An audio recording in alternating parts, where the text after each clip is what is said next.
jërë ngeen jëfate mbokk yi ba tey yéen ñiy wéy di topp su suñ seen bi di Buzz Total TV wéy leen te abonné te partagé tey like vidéo bu baax a baax. loolu di Olof Njaay di wax naan ay du yem si bopp borom jamono ji mën nañ na moom la na nemmeeku si situation réew mi jamono ji ba tax na rek ba tey sunu moomeel di ay bisu Dakar dem dikk rek lu si tollook ñaar jamono ji rek ñuy wax na ñoom it dal leen taal muy ay bisu Dakar dem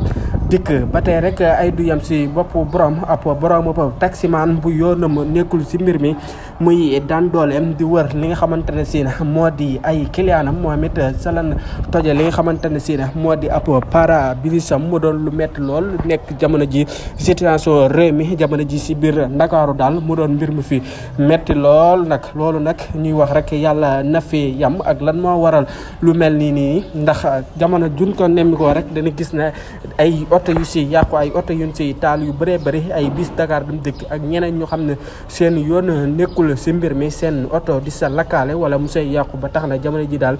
situation bi compliqué na torop fii si réewum Sénégal.